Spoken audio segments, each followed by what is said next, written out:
Episode 37 ಪ್ರೀತಿಯ ಸಂಕೋಲೆ. ಕೆಳಗಡೆ ಬಂದ ಕೀರ್ತಿ ಅವ್ರ ತಂದೆಯನ್ನು ತಪ್ಪಿಕೊಂಡು ಮನಸ್ಸಿಗೆ ಸಮಾಧಾನ ಆಗುವಷ್ಟು ಅತ್ತು. ಖಂಡಿತ ನೀವು ಹೇಳಿರೋ ಮಾತು ನಿಜ ಡ್ಯಾಡಿ. ಸಾವಿಗೂ ಸೋಲಿಗೂ ಅಜಗಜಾಂತರ ವ್ಯತ್ಯಾಸ ಏನೂ ಇಲ್ಲ. ಇನ್ನು ಮುಂದೆ ಯಾವ ವೃತ್ತಿ ಬಗ್ಗೆನೂ ನಾನು ಭಯ ಪಡೋದಿಲ್ಲ. ಮುಂದೆ ಯಾವುದೇ ಕಾರಣಕ್ಕೂ ಆ ವಿಷಯದ ಬಗ್ಗೆ ತಪ್ಪಾಗಿ ಚರ್ಚೆ ಸಹ ಮಾಡೋದಿಲ್ಲ. ಸಾರಿ ಅಂತ ಕೇಳಿದ್ಲು. ವರ್ಧನ್ ಅವರು, ನೀನು ಸಾರಿ ಕೇಳೋ ಅವಶ್ಯಕತೆ ಇಲ್ಲ ಮಗಳೇ. ನಿನ್ನೆ ನೀನೇ ಬಂದು ನನಗೆ ಸಮಾಧಾನ ಮಾಡಿದ್ಯಾ. ನಾನು ನಿನಗೆ ಹೇಳಿದ್ದು ಡಾಕ್ಟರ್ ವೃತ್ತಿ ಬಗ್ಗೆ ನೀನು ಭಯ ಪಡ್ತಿರೋದು ನೋಡಿ. ಮುಂದೆ ಲಾಯರ್ ಆದಮೇಲೆ ಸಹ ಕೇಸ್ ಸೋತಾಗ ಇಷ್ಟೇ ಭಯ ಪಡ್ತೀಯಾ ಅಂತ ನಾನು ಕೇಳಿದ್ದು ಅಷ್ಟೇ ನಿನಗೆ. ಬಿಡು ಈಗ ಈ ವಿಷಯ. ಈಗ ತಿಂಡಿ ತಿನ್ನು. ಸರಿ ಅಂತ ಟಿಫನ್ ಮುಗಿಸಿ ನಂತರ ರೂಮ್ಗೆ ಹೋಗಿ ಸಿಂಪಲ್ ಆಗಿ ಲೈಟ್ ಪರ್ಪಲ್ ಕಲರ್ ಕುರ್ತಾ ಹಾಕ್ಕೊಂಡು ಆಚೆ ಬರ್ತಾಳೆ. ಮನೆಯಲ್ಲಿ ಫ್ರೆಂಡ್ ಮೀಟ್ ಮಾಡೋದಕ್ಕೆ ಹೋಗ್ತೀನಿ ಅಂತ ತಿಳಿಸಿ ಆಚೆ ಬರ್ತಾಳೆ. ಕಾಲೇಜ್ ರಜಾ ಇರೋ ಕಾರಣ ಮೋಹಕ್ ಮೀಟ್ ಮಾಡೋದಕ್ಕೆ ಹೇಳಿದ ಅಂತ ಅವ್ನು ಕಳಿಸಿರೋ ಲೊಕೇಶನ್ಗೆ ಕ್ಯಾಬ್ ಮಾಡ್ಕೊಂಡು ಹೊರಡ್ತಾಳೆ. ಇವಳು ಬರೋ ಮೊದಲನೇ ಅವಳ ಸ್ವಭಾವ ತಿಳಿದಿರುವ ಕಾರಣ ಅವ್ನು ಸಿಂಪಲ್ಲಾಗಿ ಪ್ರಪೋಸ್ಗೆ ಅಂತ ಒಂದು ಟೇಬಲ್ ಮೇಲೆ ಫ್ಲವರ್ ಡೆಕೋರೇಷನ್ ಎಲ್ಲ ಮಾಡಿಸಿ ಅಲ್ಲಿ ಡೆಲಿಷಿಯಸ್ ಫುಡ್ ರೆಡಿ ಮಾಡಿಸಿ ಸೆಂಟರಲ್ಲಿ ರೋಸ್ ಪೆಟಲ್ಸಿಂದ ಹಾರ್ಟ್ ಶೇಪಲ್ಲಿ ಡಿಸೈನ್ ಮಾಡಿ ಅಕ್ಷರಗಳಲ್ಲಿ ಹೀಗೆ ಬರೆಸಿರ್ತಾನೆ: I love you Keerthi, will you accept my love? ಈ ಥರ ಬರೆದು ಅದ್ರ ಮೇಲೆ ಒಂದು ಬಟ್ಟೆಯನ್ನು ಮುಚ್ಚಿರ್ತಾನೆ. ಬಂದು ತಲುಪಿದ ಕೀರ್ತಿ ಮೋಹಕ್ ನಂಬರ್ಗೆ ಕಾಲ್ ಮಾಡ್ತಾಳೆ. ಅವ್ನು ಕಾಲ್ ಪಿಕ್ ಮಾಡಿ ಹೋಟೆಲ್ ಎಂಟ್ರೆನ್ಸ್ಗೆ ಬಂದು ಅವಳನ್ನ ಕರೆದುಕೊಂಡು ಒಳಗಡೆ ಬರ್ತಾನೆ. ಏನು ಮಾತಾಡಬೇಕು, ಇಲ್ಲಿ ಯಾಕೆ ಕರೆಸ್ಕೊಂಡಿದ್ದಾನೆ ಅಂತ ಅದೇ ಯೋಚನೆಯಲ್ಲಿ ನಡೆದುಕೊಂಡು ಟೇಬಲ್ ಬಳಿ ಬಂದು ನಿಲ್ತಾರೆ. ಅಲ್ಲಿನ ಅಲಂಕಾರ ನೋಡಿನೇ ಅವಳಿಗೆ ಏನೋ ಒಂಥರ ಕಸಿವಿಸಿ ಶುರುವಾಗುತ್ತೆ. ಕುತ್ಕೋ ಕೀರ್ತಿ ಅಂತ ಎದುರುಗಡೆ ಇರೋ ಟೇಬಲ್ ಹತ್ರ ಚೇರ್ ಎಳೆದು ಕುತ್ಕೊಳ್ಳೋಕ್ಕೆ ಹೇಳ್ತಾನೆ. ಮೋಹಕ್, ಏನೋ ಮಾತಾಡಬೇಕು ಅಂತ ಹೇಳಿದ್ರಿ, ಇದೆಲ್ಲ ಬೇಕಾ? ಏನು ವಿಷಯ ಅಂತ ಹೇಳ್ತೀನಿ. ಕುತ್ಕೋ ಮೊದಲು, ತಿಂಡಿ ತಿನ್ನು. ಸಾರಿ, ಜಸ್ಟ್ ಈಗ 1 hour ಆಯಿತು ತಿಂಡಿ ತಿಂದು ಮತ್ತೆ ತಿಂಡಿ ತಿನ್ನೋ ಅಷ್ಟು ಶಕ್ತಿ ನನ್ನಲ್ಲಿಲ್ಲ.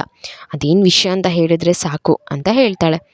ಸರಿ ಆಯಿತು ಕುತ್ಕೋ, ಅಟ್ಲೀಸ್ಟ್ ಜ್ಯೂಸ್ ಆದರೂ ಕುಡಿ ಅಂತ ಹೇಳಿ ಬಟರ್ ಫ್ರೂಟ್ ಜ್ಯೂಸ್ ತರೋದಕ್ಕೆ ವೇಟರ್ಗೆ ಹೇಳ್ತಾನೆ.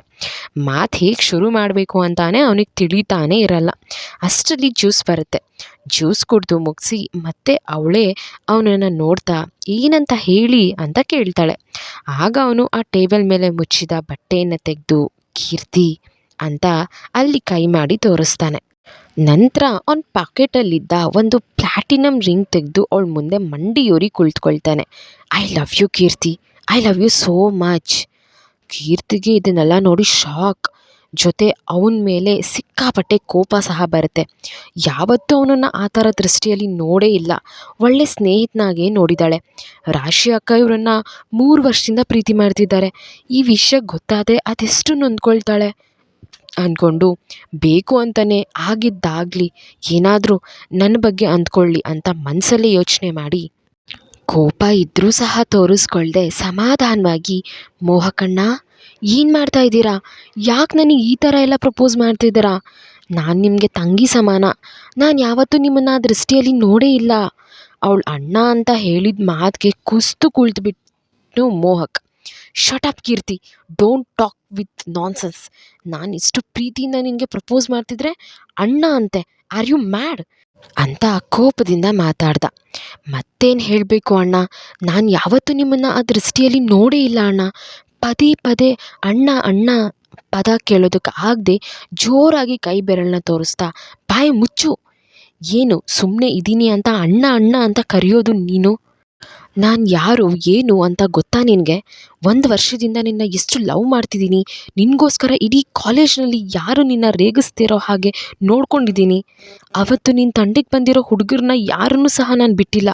ಅಷ್ಟು ಪ್ರೀತಿ ಮಾಡ್ತಿರೋ ನನಗೆ ಅಣ್ಣ ಅಂತ ನೀನು ಕರೀತಿದ್ಯಾ? ಇಷ್ಟು ದಿನ ಯಾವತ್ತೂ ನಗ್ನಾಗ್ತಾ ಮಾತನಾಡ್ತಿದ್ದ ಮೋಹಕ್ ಇವನೇನಾ ಅಂತ ಅವಳಿಗನ್ನಿಸ್ತು. ಅವನ ಮುಖದಲ್ಲಿರೋ ಕೋಪನ ನೋಡಿ ಕ್ಷಣ ಭಯಪಟ್ಟರು ಸಹ 2 ನಿಮಿಷ ಅಲ್ಲೇ ಕೂತು ಸುಧಾರಿಸ್ಕೊಂಡ್ಳು. ನನಗೋಸ್ಕರ ರೌಡಿಗಳಿಗೆಲ್ಲ ಹೊಡೆದಿದ್ದಾನೆ. ಇದನ್ನು ಕೇಳಿ ಅವಳಿಗೆ ಶಾಕ್ ಆಗುತ್ತೆ. ಮೋಹಕ್ ಮೇಲೆ ತುಂಬ ಬೇಜಾರು ಮತ್ತು ಕೋಪಗೊಂಡು ಎದ್ದು ನಿಂತು, ನಾನು ನಿಮ್ಮ ಜೊತೆ ಮಾತಾಡೋ ಅಷ್ಟು ಟೈಮ್ ನನಗಿಲ್ಲ ಅಣ್ಣ ಅಂತ ಹೇಳಿ ಅಲ್ಲಿಂದ ಹೊರ ನಡೀತಿದ್ದವಳನ್ನು ಕ್ಲ್ಯಾಪ್ಸ್ ಹಾಕಿ ತಡೆದು, ಇನ್ನೆರಡು ತಿಂಗಳು ಕಾಲೇಜ್ ಸ್ಟಾರ್ಟ್ ಆಗೋದ್ರೊಳಗಡೆ ನೀನು ನನ್ನ ಲವ್ ಒಪ್ಕೊಳ್ತೀಯ? ಈಗಲೇ ಹೇಳಿದ್ದೀನಿ, ನೀನು ಲವ್ ಮಾಡಿಲ್ಲ ಅಂದರೆ ತುಂಬ ಸಫರ್ ಮಾಡ್ತೀಯ. ಕೀರ್ತಿ, ಲೈಫಲ್ಲಿ ನನ್ನ ಬಗ್ಗೆ ನಿನಗೆ ಅಷ್ಟೊಂದು ಗೊತ್ತಿಲ್ಲ. ನನಗೆ ಬೇಕು ಅಂದಿದ್ದನ್ನು ಯಾವತ್ತೂ ಬಿಟ್ಟಿರೋ ಮಾತೇ ಇಲ್ಲ. ಅವಳು ಹಿಂದೆ ತಿರುಗಿ, ಸರಿ ಅಣ್ಣ, ಆಯಿತು, ಏನೋ ಒಂದು ಮಾಡಿ, ಟೈಮ್ ಆಯಿತು, ಹಾಗೆ 2 ತಿಂಗಳು ಕೊಟ್ಟಿದ್ದೀರಲ್ಲ, ನೋಡೋಣ ಬಿಡಿ ಅಂತ ತಾಳ್ಮೆಯಿಂದ ಉತ್ತರಿಸಿ ಹೊರ ನಡೆದ್ಲು. ತನ್ನ ಮನಸ್ಸಲ್ಲಿ ಇಷ್ಟು ದಿನ ಅವನ ಮೇಲಿದ್ದ ಒಳ್ಳೆ ಭಾವನೆ ಈಗ ಅವಳಲ್ಲಿ ಇರಲಿಲ್ಲ. 2 ತಿಂಗಳು ಟೈಮ್ ಕೊಟ್ಟಿದ್ದೀರಲ್ಲ, ಈ 2 ತಿಂಗಳಲ್ಲಿ ನೀವೇ ನನ್ನ ಮರೆತು ರಾಶಿ ಅಕ್ಕನ ಪ್ರೀತಿಯನ್ನು ಒಪ್ಕೊಳ್ಳೋ ಹಾಗೆ ನಾನು ಮಾಡಲಿಲ್ಲ ಅಂದರೆ ನನ್ನ ಹೆಸರು ಕೀರ್ತಿ ಅಲ್ಲ. ನಿಮ್ಮನ್ನು ಅಷ್ಟು ಪ್ರೀತಿಸ್ತಿದ್ದಾರೆ, ಅದು 3 ವರ್ಷದಿಂದ. ಅವ್ರ ಪ್ರೀತಿ ಕಾಣ್ತಿಲ್ಲ ನಿಮಗೆ. 1 ವರ್ಷದ ಹಿಂದೆ ಬಂದಿರೋ ನನ್ನ ಮೇಲೆ ಪ್ರೀತಿ ಆಗಿದೆ. ತಕ್ಷಣ ಒಪ್ಕೊಳ್ಳೋಕ್ಕೆ ನನಗೂ ಸಹ ಪ್ರೀತಿ ಆಗಿರಬೇಕಲ್ವಾ ಹೇಳ್ಕೊಂಡು ಅವಳು ಮನೆ ಕಡೆ ಹೊರಟ್ಲು. ಮೋಹಕ್ ಸದ್ಯಕ್ಕೆ ಕೀರ್ತಿ ಮೇಲೆ ವಿಪರೀತ ಕೋಪ. ಸಡನ್ನಾಗಿ ಪ್ರಪೋಸ್ ಮಾಡಿ ತಪ್ಪು ಮಾಡಿದ್ನ. ಸಾತ್ವಿಕ್ ಮೂಲಕ ಹೆಲ್ಪ್ ಸಹ ತಗೋಬಹುದಾಗಿತ್ತು ಅಲ್ವಾ. ನಾನೇ ಅರ್ಜೆಂಟ್ ಮಾಡಿ ಅವಳಿಗೆ ಪ್ರಪೋಸ್ ಮಾಡಿ ತಪ್ಪು ಮಾಡಿದ್ನ. ಕೇವಲ 10 ನಿಮಿಷದಲ್ಲಿ ಅದೆಷ್ಟೋ ಸರಿ ಅಣ್ಣ ಅಣ್ಣ ಅಂತ ಕರೆದ್ಲು. ನನಗೆ ಮೈಯೆಲ್ಲ ಉರಿತಿದೆ ಹೇಳ್ಕೊಂಡು ಸಾತ್ವಿಕ್ ಕಾಲ್ ಮಾಡ್ದ. ಆದರೆ ಸಾತ್ವಿಕ್ ಆಲ್ರೆಡಿ ರಜೆ ಇರೋ ಕಾರಣಕ್ಕೆ ತಂದೆ ತಾಯಿ ಜೊತೆ ತಂಗಿಯನ್ನು ಸಹ ಕರೆದುಕೊಂಡು ನಿನ್ನೆ ರಾತ್ರಿಯೇ ಅವನ ಅಜ್ಜಿ ಊರಿಗೆ ರಜೆಗೆ ತೆರಳಿದ್ರು. ಹೇಗಾದರೂ ಸರಿ ಒಪ್ಪಿಸ್ಲೇಬೇಕು ಅಂತ ಯೋಚನೆ ಮಾಡ್ತಾನು ಮೋಹಕ್. ಮೊದಲೇ ಪೊಲಿಟಿಷಿಯನ್ ಮಗ, ಕೇಳಬೇಕಾ? ಈ 2 ತಿಂಗಳಲ್ಲಿ ಒಪ್ಪಿಸ್ಲೇಬೇಕು ಅಂತ ಅವನ ಪ್ರೀತಿ ಹಠಕ್ಕೆ ಬದಲಾಗಿತ್ತು. ಮನೆಗೆ ಬಂದ ಕೀರ್ತಿ ತುಂಬ ಬೇಜಾರಲ್ಲಿ ಲ್ಯಾಪ್ಟಾಪ್ ಆನ್ ಮಾಡಿ ಒಂದು ಕವಿತೆಯನ್ನು ಪೋಸ್ಟ್ ಮಾಡಿರ್ತಾಳೆ. ಸ್ನೇಹ ಆಕಸ್ಮಿಕವಾಗಿ ಬೆಸೆದ ಬಂಧ, ಕೊನೆಯವರೆಗೂ ಅದು ಜೀವಂತ. ಆದರೆ ಸಿಕ್ಕ ಸ್ನೇಹನ ಉಳಿಸ್ಕೊಳ್ಳೋದು ಮುಖ್ಯ. ಎಲ್ಲಿ ನಂಬಿಕೆ ಎಂಬ ಆಯಸ್ಸು ಗಟ್ಟಿಯಾಗಿರುತ್ತದೆಯೋ ಅಲ್ಲಿವರೆಗೂ ಆ ಸ್ನೇಹ ಸಂಬಂಧ ಶಾಶ್ವತ. ಈ ಕಡೆ ಅಮೇರಿಕದಲ್ಲಿ ಕವಿಶ್ ಈ ಪೋಸ್ಟನ್ನು ನೋಡಿ ಅವನು ಸಹ ಅದಕ್ಕೆ ಒಂದು ಕಮೆಂಟ್ ಮಾಡಿರ್ತಾನೆ. ಸ್ನೇಹವನ್ನು ಪಡೆಯುವುದು ಸರಳ, ಆದರೆ ಸಿಕ್ಕ ಸ್ನೇಹವನ್ನು ಉಳಿಸ್ಕೊಳ್ಳೋದು ನಂಬಿಕೆ ಮಾತ್ರ. ಕವೀಶ್ಗೆ ಎಕ್ಸಾಮ್ಸ್ ಬೇರೆ ಸ್ಟಾರ್ಟ್ ಆಗಿರುತ್ತೆ. ಅವನದು ಹೈಯರ್ ಸ್ಟಡೀಸ್ ಆಗಿರೋದ್ರಿಂದ ಜಾಸ್ತಿ ಸ್ಟಡೀಸ್ ಕಡೆ ಗಮನ ಕೊಟ್ಟಿರ್ತಾನೆ. ಸದ್ಯಕ್ಕೆ ಅವನಿಗೆ ಯಾವ ಹುಡುಗಿರ್ ತೊಂದರೆ ಇರೋದಿಲ್ಲ. ದಿನಗಳು ಹಾಗೆ ಕಳೀತಲೇ ಇರ್ತವೆ. ಕೀರ್ತಿ ಕವಿಶ್ನ ಸಂಭಾಷಣೆಗಳು ಆಗಾಗ ಮೆಸೆಂಜರಲ್ಲಿ ನಡೀತಲೇ ಇರ್ತದೆ. ಮೋಹಕ್ ನಡವಳಿಕೆ ಬರ್ತಾ ಬರ್ತಾ ತುಂಬ ಓವರ್ ಆಗಿರುತ್ತೆ. ಅವಳಿಗೆ ಐ ಲವ್ ಯು ಅನ್ನೋ ಮೆಸೇಜ್ಗಳು ತುಂಬ ಬರ್ತಿರ್ತವೆ. ಅವಳ ನಂಬರ್ ಬ್ಲಾಕ್ ಮಾಡಿದಷ್ಟು ಹೊಸ ಹೊಸ ನಂಬರ್ ತೆಗೆದುಕೊಂಡು ಆ ನಂಬರ್ಗಳಿಂದ ಎಲ್ಲ ಪ್ರಪೋಸ್ ಮಾಡ್ತಾ ಇರ್ತಾನೆ. 2 ತಿಂಗಳು ಅಲ್ಲಿ ಹೇಗಾದರೂ ಒಪ್ಪಿಸ್ಬೇಕು ಅನ್ನೋ ಹಠಕ್ಕೆ ಅವನು ಬಿದ್ದಿರ್ತಾನೆ. ಈ ಕಡೆ ಇವಳು ಅಟ್ಲೀಸ್ಟ್ ಸಾತ್ವಿಕ್ ಕಾಲ್ ಮಾಡಿ ಎಲ್ಲ ಹೇಳೋಣ ಅಂತ ಅಂದರೆ ಅವನು ಊರಿಗೆ ಹೋಗಿರೋದ್ರಿಂದ ಅವನಿಗೆ ತೊಂದರೆ ಕೊಡೋಕೆ ಹೋಗೋದಿಲ್ಲ. ಮನೇಲಿ ಯಾರಿಗೂ ವಿಷಯ ತಿಳಿಸ್ದೆ ಅವಳೇ ಅವನನ್ನು ಇಗ್ನೋರ್ ಮಾಡ್ತಾ ಇರ್ತಾಳೆ. ದಿನಗಳು ಉರುಳಿ ಈ 2 ತಿಂಗಳಲ್ಲಿ ಎಲ್ಲರನ್ನೂ ಸಹ ತುಂಬ ಮಿಸ್ ಮಾಡ್ಕೊಂಡಿರ್ತಾರೆ. ಕನ್ನಿಕಾ ಸಹ ಕೀರ್ತಿಯ ಕಾಲೇಜ್ಗೆ ಅಡ್ಮಿಷನ್ ಆಗಿರ್ತಾಳೆ. ಕವೀಶ್ ಮತ್ತು ಕೀರ್ತಿಯ ಸ್ನೇಹ ಅತಿ ಗಟ್ಟಿಯಾಗಿ ನೆಲೆ ಊರಿರುತ್ತೆ. ಕವೀಶ್ನ ಎಷ್ಟೋ ಮನಸ್ಸಿನ ಭಾವನೆಗಳನ್ನು ನೇರವಾಗಿ ಹೇಳೋದಕ್ಕೆ ಆಗದೇ ಇರುವಂತಹ ವಿಷಯಗಳನ್ನು ಅವನ ಪೇಜ್ನಲ್ಲಿ ಕವಿತೆಗಳ ಮೂಲಕ ಪೋಸ್ಟ್ ಅಪ್ಲೋಡ್ ಮಾಡ್ತಾನೇ ಇರ್ತಾನೆ. ಕೀರ್ತಿನೂ ಸಹ ಚಿಕ್ಕ ಪುಟ್ಟ ಕವಿತೆಗಳನ್ನ ಬರೆಯೋದಕ್ಕೆ ತುಂಬ ಇಂಪ್ರೂವ್ ಆಗಿರ್ತಾಳೆ. ಪ್ರತಿದಿನ ಇಬ್ಬರು ಮೆಸೇಜ್ಗಳು ಮಾಡದೆ ಇರಲಾರರು. ಕವೀಶ್ ಕಿರಣ್ ಜೊತೆ ಆಚೆ ಸುತ್ತಾಡೋದು ಆಲ್ಮೋಸ್ಟ್ ಸ್ವಲ್ಪ ಕಡಿಮೆ ಮಾಡಿರ್ತಾನೆ. ಕಿರಣ್ಗೆ ಒಂದು ಕಡೆ ಬೇಜಾರಾದರೂ ಮತ್ತೊಂದು ಕಡೆ ಸ್ನೇಹಿತನ ಖುಷಿ ನೋಡಿ ಸುಮ್ಮನೆ ಇರ್ತಾನೆ. ನಾಳೆಯಿಂದ ಮತ್ತೆ ಕಾಲೇಜ್ ಪ್ರಾರಂಭ.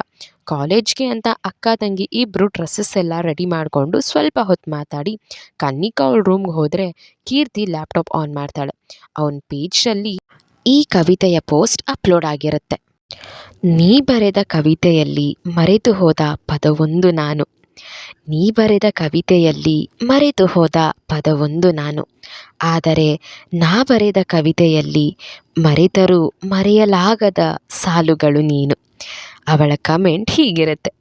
ಕೆಲವು ಬಾರಿ ಅನ್ನಿಸುತ್ತದೆ ಅಕ್ಷರಗಳಲ್ಲೇ ಜೀವ ಅಡಗಿದೆ ಎಂದು. ಇಷ್ಟು ಮುದ್ದಾಗಿರೋ ಸ್ಟೋರಿನ ಇನ್ನು 6-7 ಎಪಿಸೋಡ್ನಲ್ಲಿ ಎಲ್ಲ ಫ್ಲ್ಯಾಶ್ ಬ್ಯಾಕ್ನ ಮುಗಿಸ್ತೀನಿ. ದಯವಿಟ್ಟು ಫ್ಲ್ಯಾಶ್ ಬ್ಯಾಕ್ ಬೇಗ ಮುಗಿಸಿ ಅಂತ ಕೇಳ್ತಾ ಇದ್ದೀರಾ. ಆದರೆ ಇನ್ನೂ ಕೇವಲ ಕೆಲವೇ ಎಪಿಸೋಡ್ಗಳಲ್ಲಿ ಪ್ರತಿಯೊಂದನ್ನು ಹೇಳಿ ಫ್ಲ್ಯಾಶ್ ಬ್ಯಾಕನ್ನು ಮುಗಿಸ್ತೇನೆ. ನೀವು ಫ್ಲ್ಯಾಶ್ ಬ್ಯಾಕ್ ಬೇಗ ಮುಗಿಸಿ ಅಂತ ಕೇಳಿದ್ರೆ ಕತೆ ಹಾಳಾಗಿ ಹೋಗಿಬಿಡ್ತದೆ. ನಂತರದಲ್ಲಿ ವಾಸ್ತವದ ಕಥೆಯಲ್ಲಿ ತಪ್ಪಾಗಬಾರ್ದು ಅಲ್ವಾ?